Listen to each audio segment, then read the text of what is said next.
There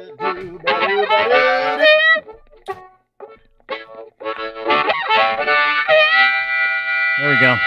There we go. Oh.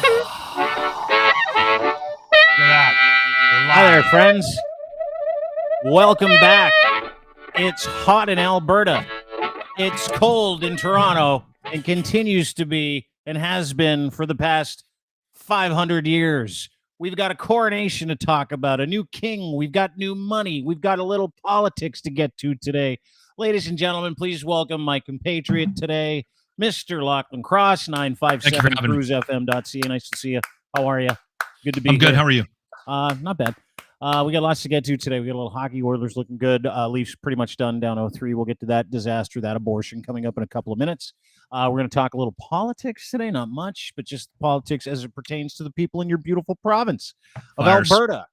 Wildfire City, 105 wildfires going. We're talking about the Queen and the King and all the coronation shit from this weekend, and we'll ask some really prevalent questions or prevalent and relevant questions about what the fuck the monarchy means to people 5,000 miles away. Can we start with that? Sure. Yeah, absolutely. Go ahead, Lochlin Cross. Now, listen, I think for me, the coronation and the royal family, I'm doing. Look at that. They look happy couple. Can you imagine there. The sex they have? King Charles III and Queen Consort Camilla usher in the age of resting bitch face in England. There you go. It's a couple of happy people in their new crowns. Look at that. Can you imagine the excitement in the bedroom with those two? Here's my problem. Charles, give me the old reaching around, sir. Charles. Yes, darling, here it comes. Brace yourself. Because Camille, she's probably doing the reach around. Okay, so here's the thing I'd like to say about the coronation and about the royal family is I've kind of got this gauge of how the rest of the world might feel, like how a responsible and a less angry side of the population might feel, because I sleep next to her every night, and she's a very well established, like she has controlled emotions about things. She thinks about stuff. She has empathy. You talking about your wife?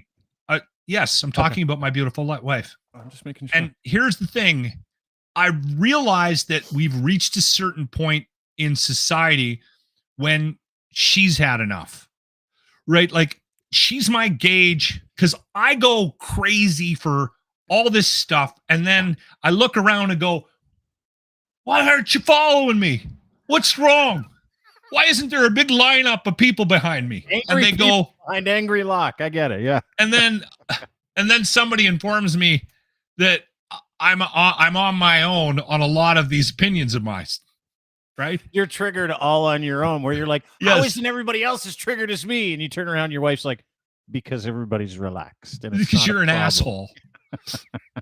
And so my lovely wife, we were having breakfast on Saturday morning, and she goes, we should put some news on and just make sure, we're going out. Like, let's put something on. So I threw it on. Wildfires burning in Alberta. You want to check on that? You get the coronation. We'll get to the wildfires in a minute. Yeah. We were looking for strike update, like information about that, like news, right? Yeah. Anyway, and so we turn it on and just whoop, whoop, whoop, whoop, and it's all coronation. And she goes, "Oh my God." Yeah. My wife, she says, "Oh my God, aren't we over this? Like, why is this is pointless." So the other thing that I came to realize, that maybe the rest of the world is done with the royal family, and this is a true story. And other than not giving a visceral fuck, sometimes I have to check to make sure that the information in Grant's Grant report, which we used to call fake news, is real, because sometimes he makes stuff up in the Grant report. But he said something in his Grant report this past week about the coronation, that the guy responsible for cutting the lawn where they held the thing cut a huge cock into the lawn. And balls. Yes, and balls. And to me, that is a real strong indication that even in his home country, they realize he's a cock that everyone's over it. And he just flew out of the right vagina, and we shouldn't be celebrating this prick. Have you seen this magnificent lawn cock, by the way? And Grant's like, no, that's real. I'm like, please don't tease me. I need it to be real.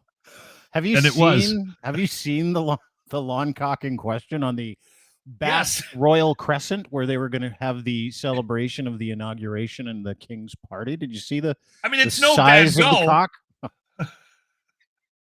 But it's art. It's a very, very serious dick. And it is symmetrical. It is circumcised, and boy, there are nuts. Have a look. There you go. That's how big the cock was. Look at that. It's got the little jizz shooting out of it. It's a perfect dick. And this appeared overnight, the night before the coronation was to happen at Bath Royal Crescent, which is this famous lawn where all the inauguration parties happen. And they had their groundskeeper had to quickly, quote, paint the phallus so that it wasn't visible from the sky. That's what they did. But yeah, that's a great point. Like when normal people who kind of don't mind the monarchy, kind of like princes and princesses, just put up with it, right? Like what? Like your wife's like, oh, well, let's just turn on the news. And she sees that when she has like a literal visual reaction to it, like a physical reaction, like turn it off. Fuck are we doing here? And I thought that like I didn't watch any of it. You couldn't get away from it though. Or like if you turn on the television channel and let's say you were surfing, like on Saturday, there I am surfing away, surf, looking for something to watch while I'm doing my work. I'm editing, I'm getting back to people, doing invoicing, all that other stuff. And it was like fucking the coronation, the king, the queen, the coronation. And it all came down to the crowning, right? Like that was it. Yeah. Did you see the crowning? I didn't watch any of that. It just looked like it was such a nerd. Like he's just sitting there in this weird gown, like he's a tool. Oh, the gown's made of like fucking gold lame. And he's got like literally $20 billion worth of fucking jewels on him, and they're putting this thing. And I'm gonna play it for you. And he's sitting on like a wooden coronation chair, from 1290. That underneath the chair, there's a little space for a rock called the Stone of Scone. It's like a 900,000-year-old rock that comes from Scotland that they used to like anoint the King of Scotland on, and now they only anoint the King of England. So the people of Scotland fucking hate these people, right? They cannot stand the royal family. I was there like the week before it happened. They're like, fuck those guys. Anyway, this is the actual crown. The Irish are not huge fans either. No, the rest of the world, the Irish hate him, the Scottish hate him, and the rest of the world can't stand him, and they shove this down our throats. But this is the actual coronation. This is Chuck getting the magic crown put on his head. Look at how fucking awkward he looks. He's just sitting there. He's got a couple of sticks covering up this like $20 million suit. And then they walk towards him and they're like, here you go. Hold this up so everybody can see. Here we go. Fucking nice chair. And he puts on it's the crowning of the king, dude. That's what it is. Got a couple baubles on there. What is the point of this? I put it on his head. There you go. It doesn't fit. There we go. Let's put it back on. Looks like it wasn't even sized properly. Boom. We got ourselves a King of England.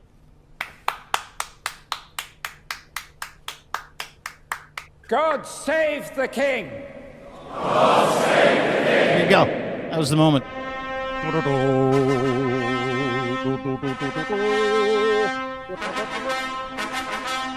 He's only got one glove on, like Michael Jackson. So weird. Like, I don't even know the pomp and circumstance involved in that, but it was like in 2023, and because this is what I was thinking, I want people to pay attention because I'll make it really easy. The coronation of anybody in 2023 as the king of anything or the queen of anything is like so ridiculous, nerdy, cheesy, needless, pointless, rubbing it in the faces of everybody else, how much you have and what everybody doesn't. And for fuck's sakes, that's a fucking 1,000-year-old tradition that no one gives a fuck about anymore. To the point where the royal family is nothing more than the wealthiest family that had the biggest army and that bloodline for a few hundred years. And they're just the people who own the stuff. That's all they are. They're just the richest group of pedophiles, the richest group of inbreds that come from royalty that serve in other family royal lines like Spain, Germany, Prussia. Like they're all fucking related. This is all.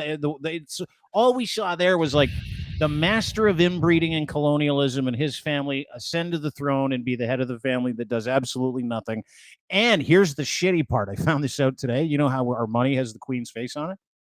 And we were like, probably won't put the king on the neck. Like, it's too much fucking work. He's putting the king on the paper money. Because of him. He's that arrogant. He's like, I'd like to be on the money, please. On the money. And so they're doing it. I've got to balance. I have to balance this with, I'll point out my hypocrisy. I worry that we don't have enough tradition, that we don't care enough about these types of things. And I think it does concern me. And long live the king. So you'll hear me every once in a while go, you know what? For instance, you and I have gone back and forth about religion. My thing with religion is I think people need something to believe in. And I believe in the right for someone to have faith in something. And I don't have to agree with what you choose to have faith in. And you don't have to worry about me not believing what you believe in, and we'll all get along. I would hate to take it away. I would hate to take that away from somebody, that structure, and that, because I think it does put a lot of people at ease. I do. The buck stops for me with the royal family, though. I think it is completely fucking worthless. Oh, without question. We have to, you know what? Listen, if the Brits decide to, because I think what's going to happen is, I think you're going to see, because King Charles is a complete cock. No one likes him. And I think a lot of people hung in there because of Queen Mum, right? And I think you're going to see a lot of countries start to seriously look at what are we doing? Like, why? It is just it's pointless. You know how much money we spend honoring the monarchy? Like, we send hundreds of millions of dollars there every fucking year just to have a relationship. It's so ridiculous. Like, the whole thing doesn't, and I get what you're saying too, because my parents, so I was over in Scotland, my folks are still there. My parent, and so like we were at the Scottish borders, and the other side of the Scottish border. So we were in Eyemouth. If you go to Berwick-on-Tweed, it's in England, and it's literally 20 minutes away. So you'd hop between England and England and Scotland, because we were staying in the borders. Long story short, on one side of the border, it's British flags and Coronation stuff everywhere. On the other side of the border, it's just middle fingers and fuck off, Coronation. To the point where, I don't know if you saw the Scottish Celtic win the Champions League this weekend. It was fucking unbelievable. But there are like 80,000 people celebrating this Scottish soccer win, screaming, shove the coronation up your arse in unison.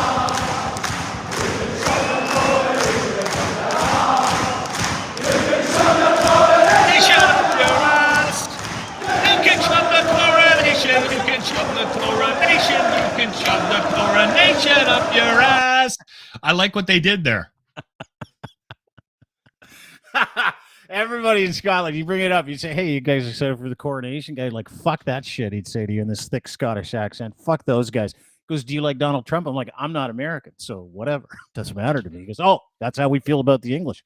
Anyway, coronation's over, as is the leaf season. We'll get to that coming up in a minute. Technically, it's not, but it will be. But I want to deal with these Alberta wildfires. About 120 wildfire experts, firefighters have made their way into Alberta. Getting rain right now, like we're getting dumped on.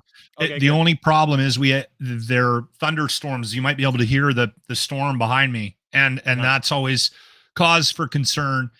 I don't want to downplay what we're dealing with right now in Alberta. Well, what are you dealing with right now? Like, what is the extent of it? Because that was one of the questions that was asked. 105 wildfires ranging from Slave Lake all the way down to southern Alberta. But tell me, kind of give me the goods. Give me the details. It's been very dry here, and I was surprised at how dry it was, because I thought we got snow this year, but we didn't get a lot of snow, and I was kind of like, I thought we had a lot of snow, and then people just kept reminding me that we got enough snow and it was cold enough that it stuck around. We didn't get the base that we needed. And so we've got a real serious issue with how dry it is at the front end of spring. And then boom, April was kind of cool with no precipitation. Then May hits, and all of a sudden, wham, we got heat. And so with the heat came, the reigniting of fires that just burn all year, which is a thing, which is crazy to me. And then every year we seem to have a couple of areas that get impacted by fires that have people in them. And so you're dealing with, last year it was in different sections, but there was still numerous communities that were impacted by wildfires. And now, really it's on our back door. We went out Saturday to St. Albert. We went around the Anthony Henday, and just north of the road that goes right between the city, right down the middle of the city, there was like the whole side of the road was burnt. And I didn't even hear about it because there's so many of them right now. And that was obviously a cigarette butt that got flicked out of the car window, some moron, and then lit up half the West End and could have burnt down hundreds of thousands of dollars worth of buildings. But man, you got some communities. I got friends that are living in hotels in Jasper right now because they live in acreages outside of town. Like this is driving through Edson, I believe 2 days ago, from my understanding.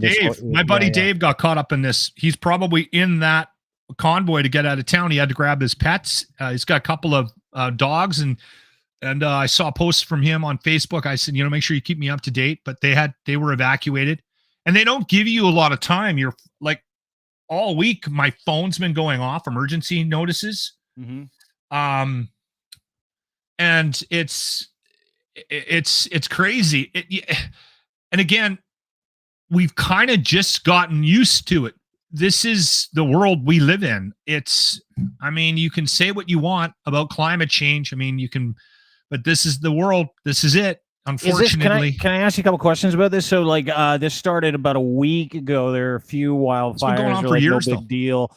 But is this more the fires that we see this year? Are you seeing more of them? Every year. More intense, a little closer to the cities and stuff like that? Is that correct? The problem, and I'm not saying anything about climate change. I'm just saying I'm trying to get a handle on how bad it is this year as opposed to years past. Because it's a state of emergency to the point where I believe your premier smartly today reached out and finally accepted help from the prime minister, which is hard. Yeah. Right. Where we comment about that. Yeah. I had a very productive call this morning with Prime Minister Trudeau. Alberta's requested assistance from the federal government to deal with devastating wildfires.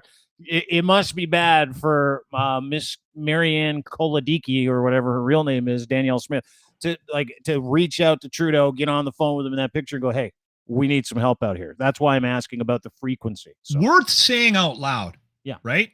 We live in a time where the division is strong. Right? Mm-hmm. It's fueled by both sides, political parties. You can sit there at home and be mad about one side or the other.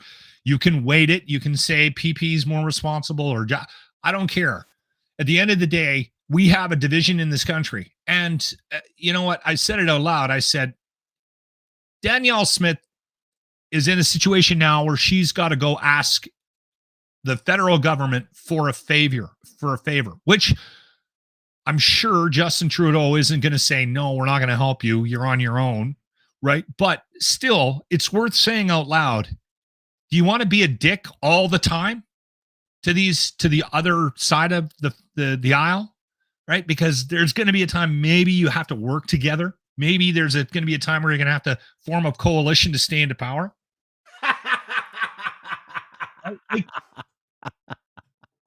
Yeah. I'm not going to do the whole we all should get along thing, but come on. But this is the direct benefit of getting along. Part of the reasoning behind it, and this is why I'm asking about how bad it is that 4 days ago, when everybody was like, because we did a show on Friday, right? So it was like Friday. I'm like, hey, is it bad out there? Yeah, it's pretty bad. And you had to go. You were dealing with some stuff, and I'm like, oh, okay, well, fuck, I hope. And my assumption is all the time, anytime there's a state of emergency in a province, federal government's on it. They're like, yeah, whatever you want. And so I started seeing rhetoric come from, the usual players like the Brett W. Wilson, who I'm going to have on the show at some point, and other people like saying Trudeau's not willing to help. He hasn't offered help. And then I started seeing these videos of Trudeau and Bill Blair go, hey, any help you need? This is 4 days ago. Any help you need? And then they held off. And there's some kind of fundraiser, and everybody's pissed about that because it's election time, which I also want to get to as well, because there's rumor that they're going to put off the provincial election because of this state of emergency. But to your point, when it really matters, fuck. I mean, people's lives are at risk to the point where people in Peace River were getting pissed off. And this is a tweet I wanted to put up. Jordan Wilkie, who's a member of the Legislative Assembly up in Peace River, he's like, we've been requesting aircraft, keep hearing no resources available. This is a disaster. Firefighters in northern communities are in trouble. They deserve better. And I'm furious. Well, that help came today with your premier reaching out. And you know what? And instead of beating her up for conceding, instead of like looking at Trudeau going, finally you help, how about good? It's working. We're helping each other as we should have been. Let's be careful about how excited we get celebrate about the help. This partnership. No, hold on. Okay, so we are. It's not a mistake that we're at where we're at, right? And I don't know enough about it, but I've read enough in the last couple of days to be concerned about how we handled the funding for fire and the resources around fighting fires in this province. And I think it's also an issue in other provinces as well. So I don't want to get too down into the weeds on it because I don't know enough about it to speak to it. But there are people that are smarter than me that are very concerned about how the government has allotted resources and funding for natural disasters. So that needs to be dealt with clearly, and they need to do a better job of that. I mean, why is it that we always seem to have $300 million to build a fucking arena, but then there's always concerns about the lack of funding for things like towns burning down? It drives me crazy. The other thing emergency services, doctors, firefighters, et cetera, et cetera. Yeah. Like, okay. The real stuff. Yeah. Yeah. The Saddle Dome's a piece of shit, but let's take care. It's the imbalance that drives me crazy in this world. And this is another one. Just to reference what you're saying is like 2 weeks ago, the province announced that they'd step in and help the city of Calgary build a new arena for the NHL. I don't give a shit. And this happens 2 weeks. No, it's a great point, dude. It's an excellent point. It's like, when are we going to start taking it seriously? Yeah, I know. I get it. But like, when are we this is happening for a reason. The infrastructure is not there, right? Yeah. It's not there. So you look at your deficiencies. It's not the sexy thing to throw money at. That's the problem, right? Mm-hmm. And until it becomes a problem, and then all of a sudden you're digging into the coffers to help out. The other thing, and I don't know enough about it, so I don't want to get myself into trouble, and this isn't a conservative government versus a liberal government. Please don't. They're all guilty for not spending enough money in certain areas at certain times. I think this government right now needs to be held accountable for the lack of spending on fire in the last year or so from last year's budget. So this is on the UCP, but again, every government does this. They find out what everybody gives a shit about and they throw money at that. Oh, they want a new arena in Calgary. All right, let's do that. Well, hold on. Peace River's on fire. So the other thing that they do, and this really bothers me, and I understand that you have to have, when you're in a crisis situation, you have to be able to say, all right, okay, what's the most dangerous situation? What resources do we have? Let's allot that to this area. Boom, go. But there's all these rules and red tape and the structure revolving around fires and how they allot resources like planes and people and that kind of stuff to a fire situation. And there's a lot of criticism right now from that structure, right? To me, I think you need to reevaluate the whole thing and go and sit back and rebuild this, because to me, if there's a fire, it should be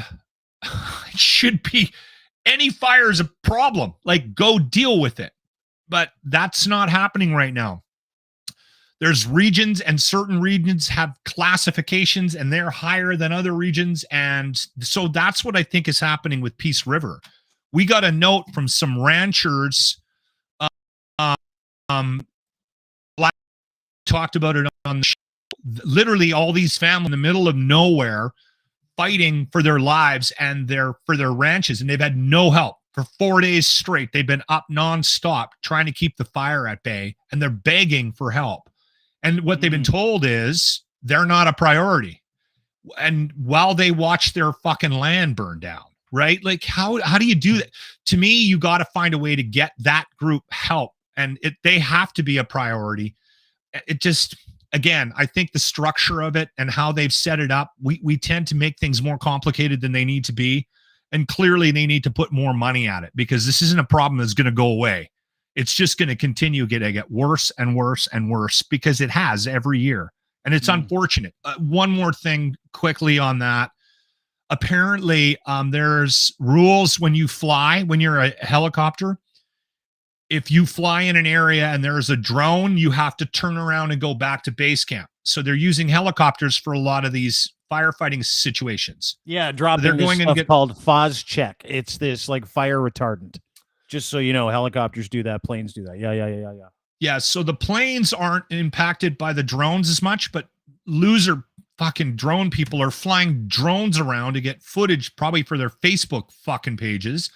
And then as soon as a helicopter goes into the area, that you have to turn around and go back and reset and then go back out again. So stop fucking flying drones around the fires. Like, good point. Yeah, it's dangerous for helicopters that are in the air trying to fight fires. I got a question for you. Have you heard it? Because, you know, these things never happen. Even natural disasters now don't happen without conspiracies. Have you paid any attention to any of the conspiracy stuff that's coming out? Like the NDP are starting this fire. Have you heard of that one? Trudeau started these. That makes sense. I've met Notley, and she's a total firebug. I mean, I can totally picture her getting into her Dodge Ram truck, jacked up, with a 6-pack beside her and a jerry can of gas, and heading into the woods. Just makes sense. Let's start it up. Yeah. Have you met these people? Yeah, that's exactly what's happening. Notley in her Hillary Clinton pantsuit is off to the woods to start a fire to make it impossible for Danielle Smith to win in the next election. Holy shit. People are what is wrong with people? I don't know, but let's watch your favorite prime minister just for a second. Don't turn it off. I know you're triggered. I brought this into the show for one reason and one reason only. Just to play for the Albertan fans out there and other fans who are or maybe not a fan of Justin Trudeau, because he is so polarizing. But this is him actually telling everybody that Danielle Smith called, and he answered that call. He's coming to help Alberta. Let's watch. I just got off the phone with Premier Smith of Alberta to express the fact that Canadians stand with the people of Alberta as they deal with these terrible, terrible wildfires all weekend. We were watching images from the communities affected by these wildfires, and I assured Danielle that we will be there to help.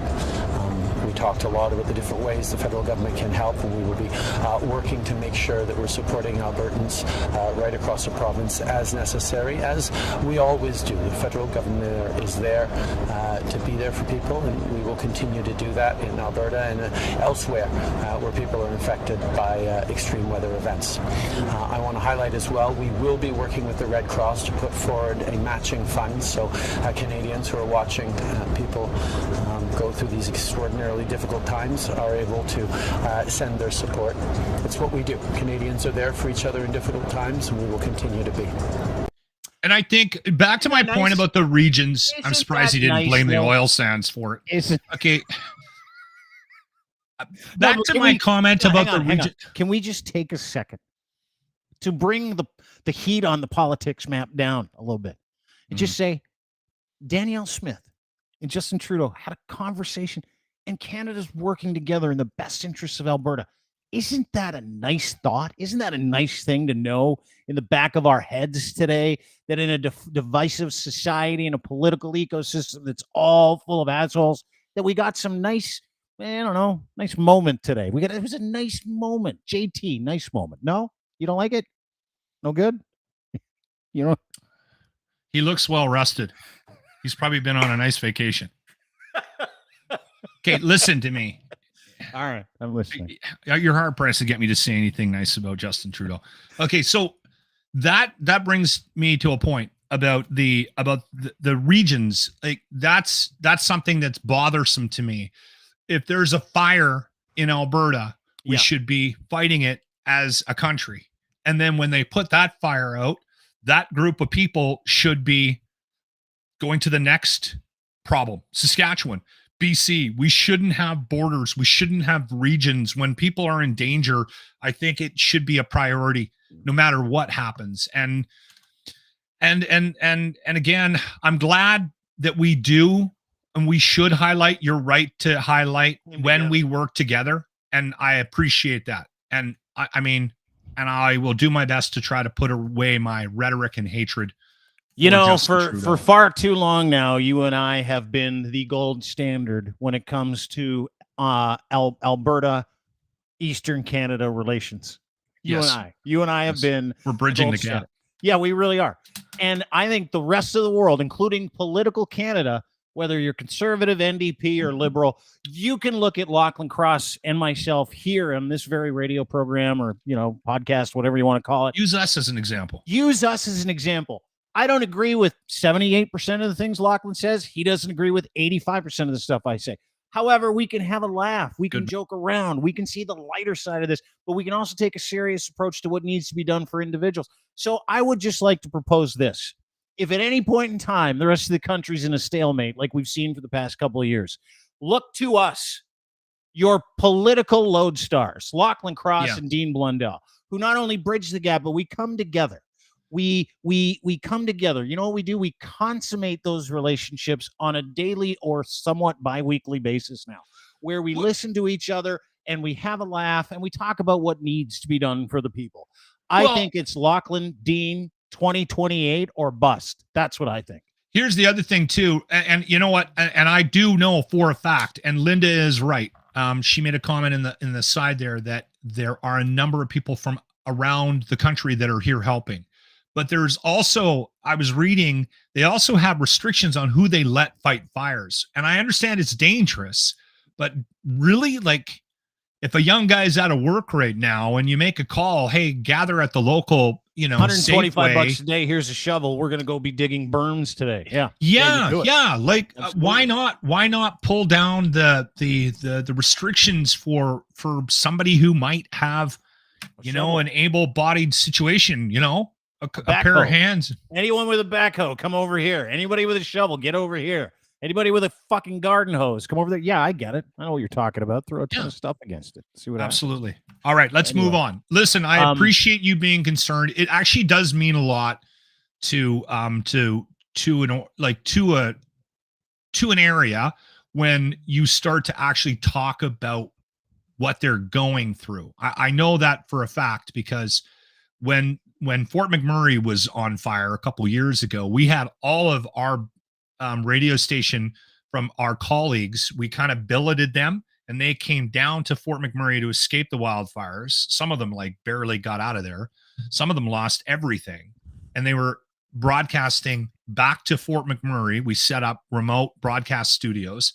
And then we also put them up in hotels, and some people had, basement suites from the company, and we took care of our own right at that time. And I remember just seeing the gratitude from those people. A lot of them I had never met that are now in our building with us doing their radio shows and their radio jobs.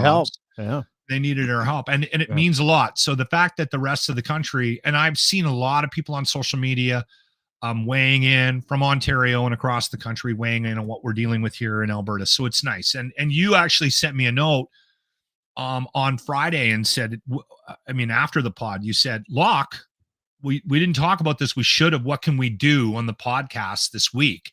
Mm-hmm. Right?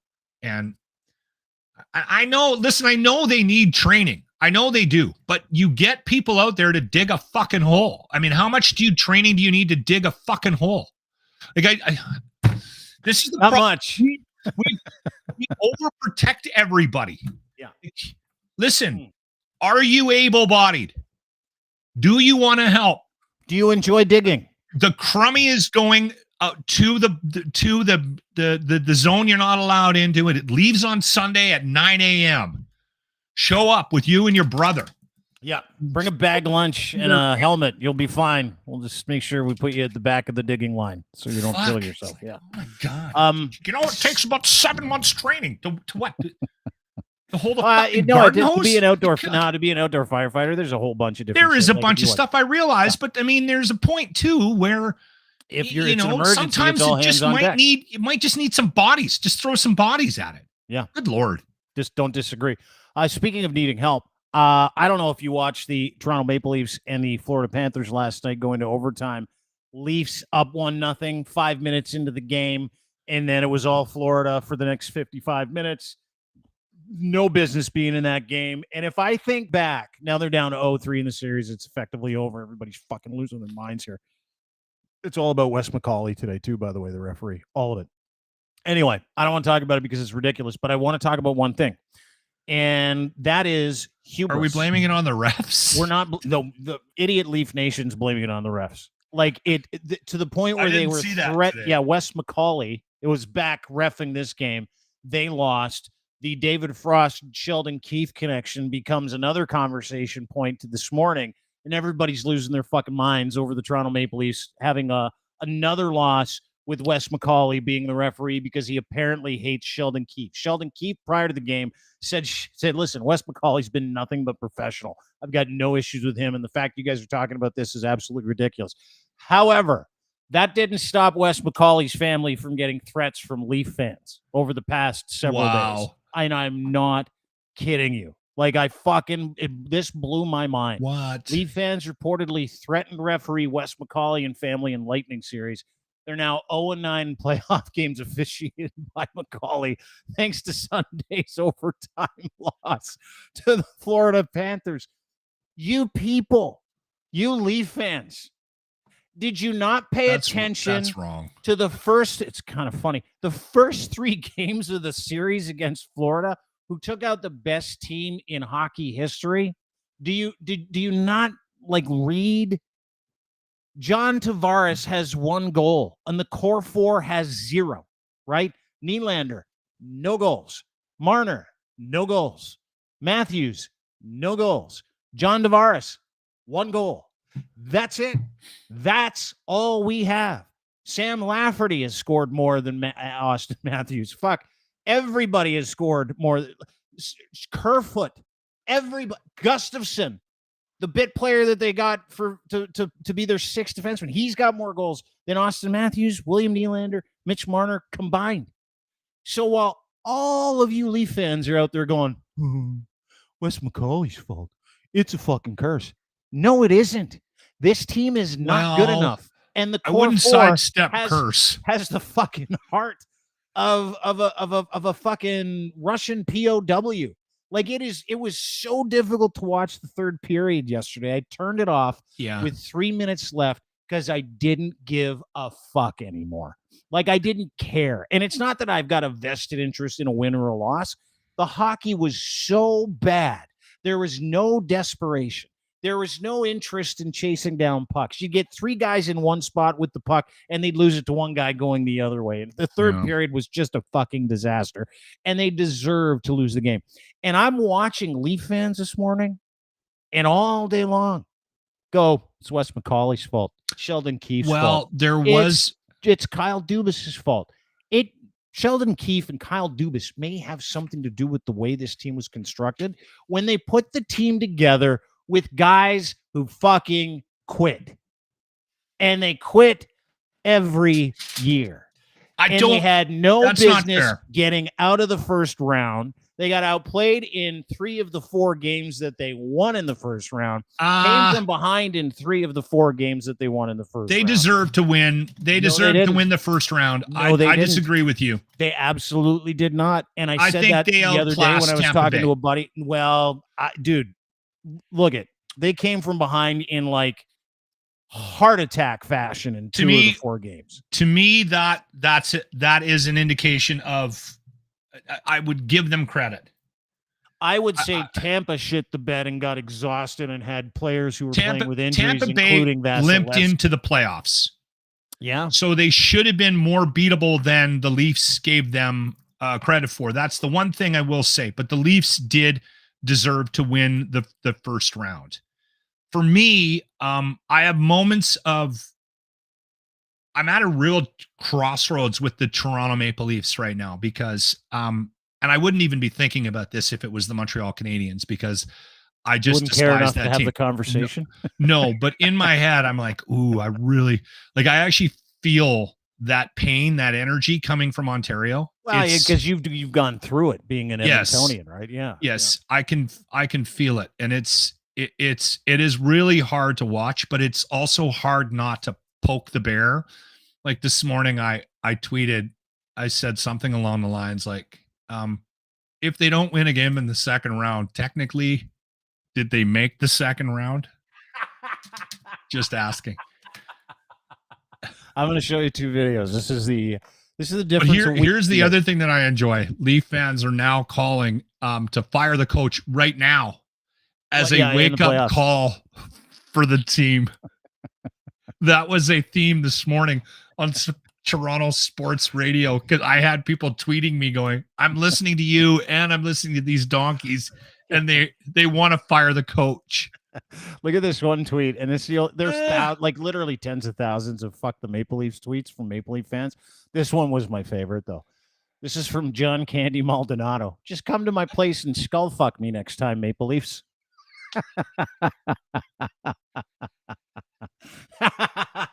But I want to play you 2 videos that really summarize like what it's like to be a Leaf fan, right? Because we live in Toronto, we got the ego, the Toronto ego. It's all about us, Maple Leaf Square. Game 6. I'm excited to hear it. This was post Game 6 overtime winner where Johnny Toronto pots one against Vasilevsky and we go into the second round. Watch this video, and then I have a competing video to play that tells a different story. This is post Game 6. Have a watch. Already, Ryder, that's the best thing in the league. It ain't getting better. We want the cup. We're bringing it home. Toronto, you're in here first, and you're going to see the cup here last. Let's go. I said Leafs in 6, and what was it tonight? Leafs in 6, baby. Yeah! After 6,000 plus days, we're going to round 2. Florida and Boston, I don't care. We're going to rock them. We're going to beat them. We're winning the Stanley Cup. The Stanley Cup is ours. We want Boston. I'm about to cry. 2004, I was the boy. We want Boston. We want Boston. Boston, you're done. Whoever's after that, you're done. Go Leafs, go. Give me a hug. What's your message to all the Leaf haters, everyone who doubted this city for so long? Listen, we suffered, but now's our time. Check off the first revenge tour. We don't want Florida to win tomorrow. We want Boston. We got the monkey off our back, and the only way to get revenge is to beat them at the same stakes. We want you, Boston. Analytics question for you, buddy. Scale of 1 to 10, how proud are you to be a Maple Leaf fan right now? 10 out of 10, baby. 25. I'm 11 out of 10. 11. There isn't even a scale for this right now. The amount of joy I'm feeling, 100 out of 10. Let's go, baby. An absolute 10. An absolute 10. Well, that's it for round 1. You're at the bottom. Love it. There you go. That's nice, huh? You got everybody in a moment. It's going to happen. Winning the cup, monkey off our back. It's over, baby. We're going to fucking win. I need to see the next video. This is last night after they score the overtime winner and punt the Leafs basically in 3 games. They're down 0-3. This is immediately following that game. This is something else, and what a quiet group in Toronto, and they are do or die in Game 4.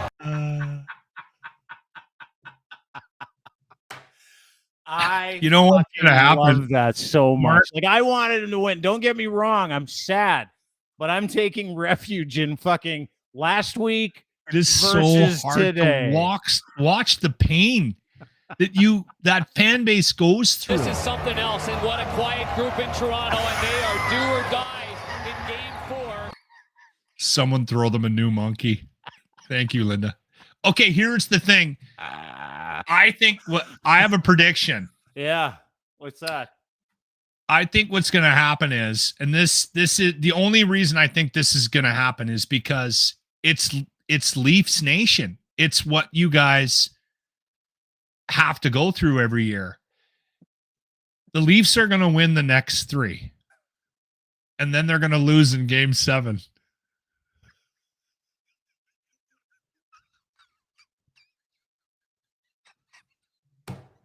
I hope so.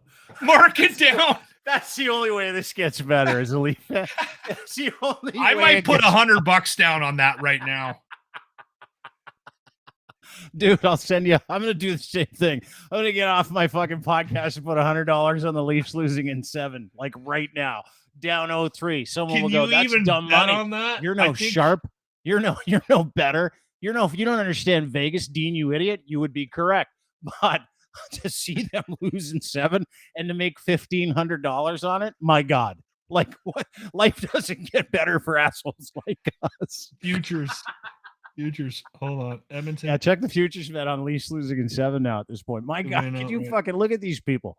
Look at how sad they were. They were so sure on Saturday and Sunday, and then comes Monday. Just Somebody might know how to find that better than me. I mean, because I'm not a gambler, but is that under? that's props? not true. You're totally a gambler now. You're dude. You're a sharp. You know what's going on. You bet anytime goals. You bet next goal, I'm game-winning pretty goal, basic on this. overs, Toronto, unders. You get it. odds, evens. I gotta find where you can bet on. I'll figure it out, but I'm gonna put money down on Toronto to lose in Game 7 in the series. You have my full blessing because it's like 0-3 and I've already jumped off the boat, right? I'm like, nah, forget it. Let's have some fun. I should now. bet like $3. This I'll probably make 100. Make 1,000. It's weird. This guy just cashed in a bet for the Leafs to lose in 7. Why? Because it's fucking funny. Oh, okay. Let's fucking put that bet up. Honestly, I think the Leafs are going to end up winning the next game. And here's why. Doesn't matter. It doesn't matter. But I mean, they have like a 15% chance of winning this series. The thing about the Leafs, and it's a young team and it's a good team, and you guys, Leaf fans, rightfully so, should be very proud of what they've got. I think they've got, like I said, they have similar deficiencies to Edmonton. Like we've got goaltending issues. We don't have the deepest defense. And I think Toronto is dealing with the same kind of a thing right now. I don't know where we're at with injuries, comparatively speaking, between the Leafs and Oilers. McDavid was hurt until the last game when you guys beat the shit out of Vegas. I think Matthews is banged up too. There's a rumor that might be, and all of that. None of these guys are making any excuses. Dude, it's the only excuse I accept for the core 4. I hope they all have broken legs. I hope after the playoffs we find out they're all playing with torn ligaments. The whole thing, displaced ribs. Well, and you know what? You might find a couple of situations where the few of them were hurt. The thing about Toronto that I've noticed, and I said this to my wife, and I made some money on the Leafs game last night because when it started, I didn't want to make a bet because I'm like, this is a coin toss game. Like a couple of these series, like I don't know what's going to happen. That Seattle-Dallas series, like holy shit, Seattle's up 2-1. So it's like I'm not betting on some of these games because I just don't even know what's going to happen. And I chose not to bet on at the start of it, the Florida-Toronto game. That game started, I was watching it, and I'm like, they're playing scared. Dude, totally. Like they're fucking 2.8 periods. They're like, fucking my stick. I'm gonna hang on to it. I'm gonna throw some money at Florida because Toronto's gonna lose this game. And they did. And they lost in overtime. Yeah. Yeah. Did you get paid last night? Did you get paid on that? I got paid. I had a good weekend actually. Because the Oilers came through for a couple of my bets. And you know who dude, speaking of the Oilers, you know who I am in love with now? We can't really talk about Draisaitl and Evander Kane. Like we know what Connor McDavid is. That shorty that he scored for the third goal of the game, first period, was just fucking incredible. And they panned to the Ice Palace or the Ice Park. No one was stabbing anybody. It was incredible to watch. No, they've locked that down. Oh, good. No one stabbed anyone. No one got murdered or shot. No one got bit. It was cool. Did you see the fuck around and find out interview? No, I didn't. Go find that. Oilers fuck around and find out? You won't. Don't. It's deep. It's in a post game with Kane. But Kane made a comment in the middle of an interview. One of his post games last night was Shogger. I hate sports donkey nicknames too. Ryan Rashog. Hey, we're gonna call you Shogger, okay? We're gonna take your last name and shorten it. That's what they call. Oh, I know who Ryan Rashog is. I've never met him, but he's a nice guy. But I hate the nicknames they all get. You're not a nickname guy. It's for sports arenas. It's for sports. Only sports get the nicknames like Kaner, So Kane, when he was being touted as coming from San Jose, I was like, this is a mistake. Don't do it. I was very, very vocal on the show about Kane coming to Edmonton. I was like, man, if there's any chemistry in this room, he's going to throw it off. Like, do we know what we're doing? And for a bag of pucks, they got a top 6 forward. Yeah. And I think he's still a bit of a dickhead. Like, he's got major debt problems. He's got a gambling problem. There's questions about. Anyway, there's a lot of baggage. Kane comes with a lot of baggage, but he seems to be fitting in here very well. I mean, and I'm not just talking about his play on the ice. He seems to have pulled his head out of his ass. Who knew he needed 10 chances? So he's figured it out. And now I'm actually, every once in a while, I'll see him and I'll go, okay, I'm a homer, and I'm going to like that because I'm a homer, but he's getting some points with me occasionally. And his fuck around and find out interview last night, he got some points with me. Here it is. This is Evander Kane saying something about fucking around and finding out, which is all good by me. Getting jumped from behind and headlocked, and then, when you want to fuck around, sometimes you got to find out. So, yeah, I mean, we got 5-0, right? Live interview too. Yeah, because there was a big old Donnybrook in the game, and I'm like, Evander Kane was just feeding. I don't know who it was. He was feeding some dude rights.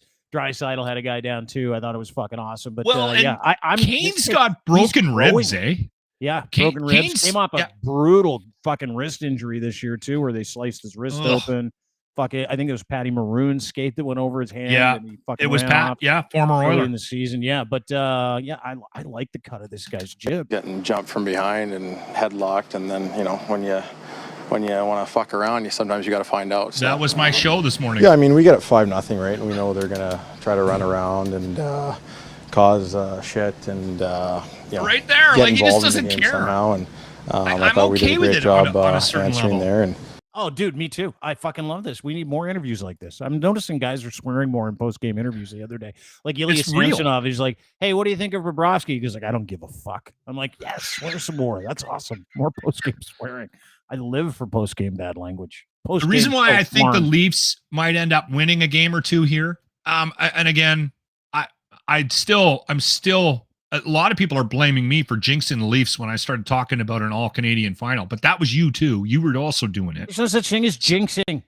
There's no such thing as magic. Karma. It doesn't exist. No. Yes, it's all out there. It's all on the table. Stop it. Sports. No, it doesn't. No.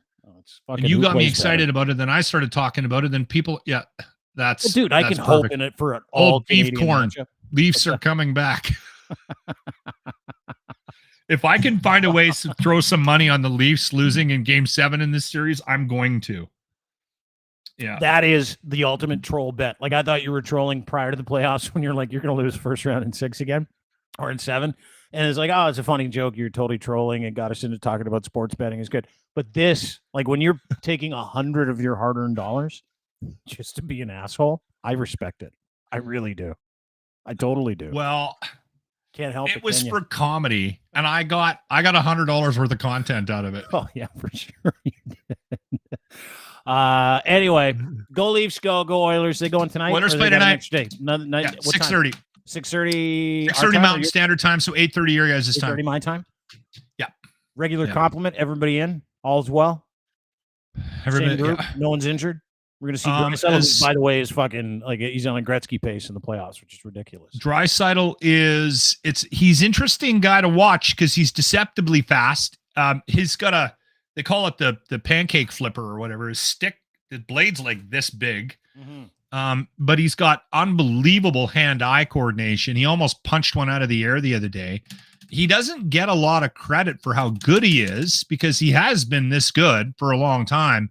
Because he's on a team with McDavid, who is like David's a walking, moving highlight reel, right? But the two really complement each other. Draisaitl, they spend so much time trying to keep McDavid to the outside that they leave Draisaitl alone quite often. So then Draisaitl will float into an area. He's quiet, and he'll float into an area, and then fucking McDavid sets him up. They move the puck. They seem to find each other a lot, both of them. And Draisaitl is a first shoot guy. He always has been. Apparently, at the end of last season, Draisaitl pulled McDavid aside and said, "You don't shoot enough, you tool. You need to start shooting more." And McDavid took it to heart and then ended up scoring fucking 60 goals this year. 67, I think. You watch McDavid when he's moving down the ice, he's looking to set people up. He's thinking about making a play. I think before he thinks about shooting, and he's reverted back to that because of the coverage that's happening to him in the playoffs. Because basically every game somebody gets assigned to McDavid, and you can see it as soon as McDavid flips out over the boards. There's another guy that's basically his job is to follow McDavid around the ice. And that's all that's done is opened up Draisaitl. There was a conversation. We had a conversation with Bag Milk about whether or not Woodcroft would break up that top line, because he didn't really put the top line into place until I think game 3 or 4 of the Kings series. Like he still had McDavid and Draisaitl split up. Then he put them together, and then they ran away with it, right? And then the Knights play a bit like differently. 13 goals in the first. It's crazy. 8 or 9 games, the playoffs. It's crazy, It's dude. Fucking unbelievable. The pace That is he's on. insane. Like the record for goals in a playoff ever is 19.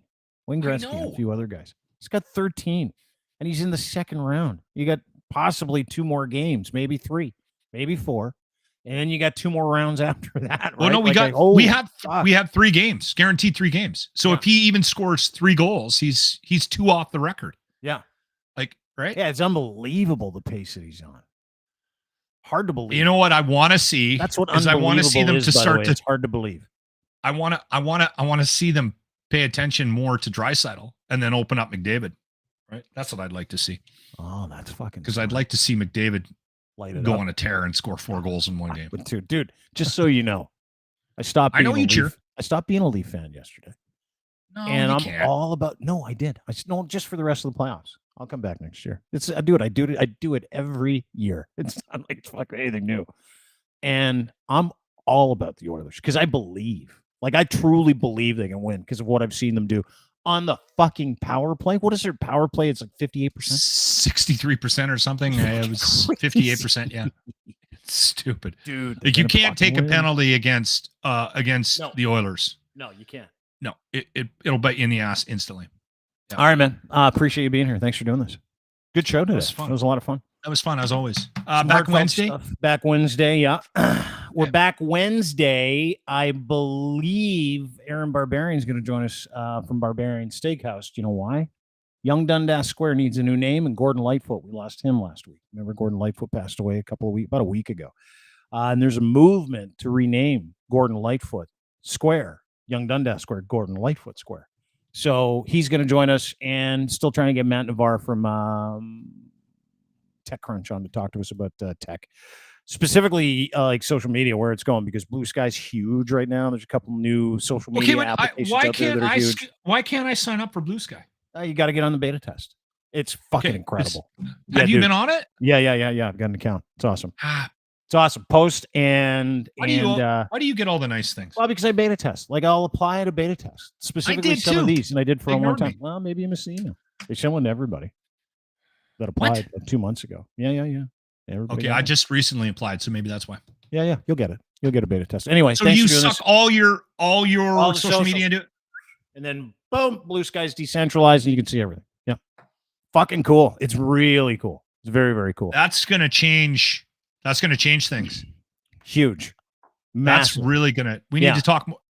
We need somebody that knows what the hell that means. Blue Sky, we're hoping to get Matt on next week to talk about it. Or sorry, this week, hopefully Friday. Anyway, Barbarian on Wednesday. We'll see everybody Wednesday. Stay safe. Alberta, make sure you stay close to the phone. And if it's real smoky, make sure you get away from everything. And call Lochlin on his personal cell phone if you need a place to stay.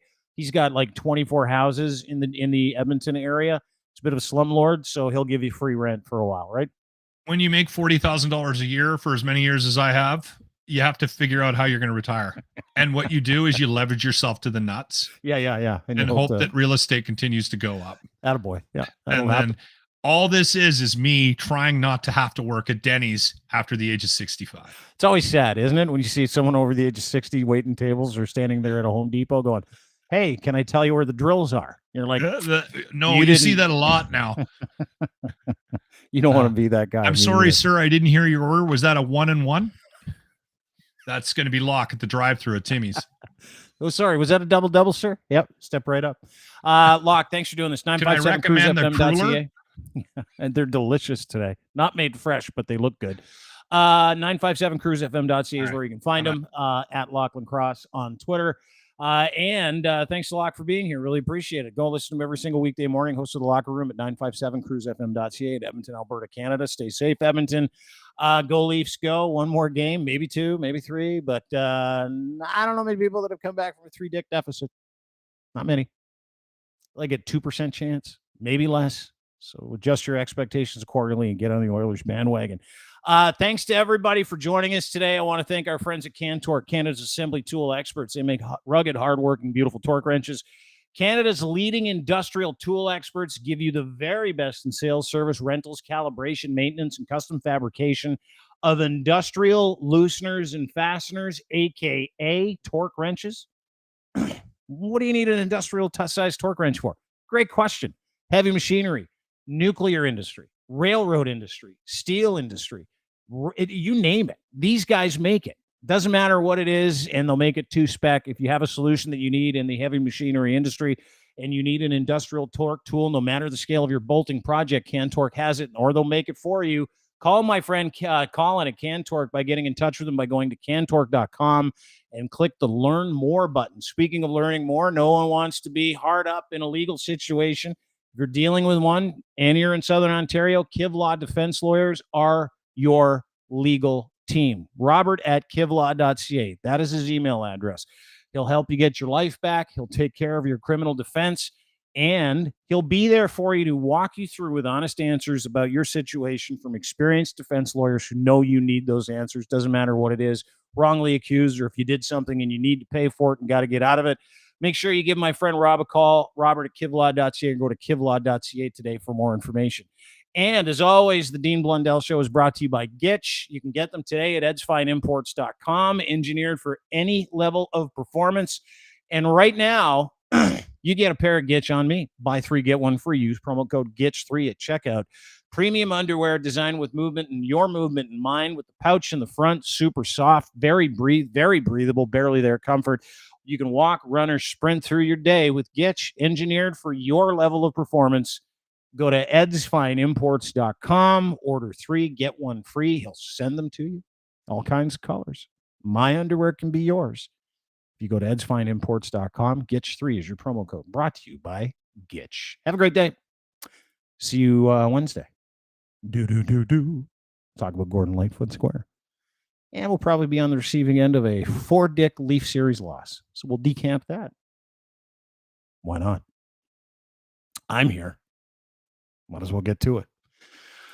And sorry, Leaf. Am I sorry? Not really. It is what it is. It's just hockey. Have a great day. See you tomorrow. Wednesday. Bye.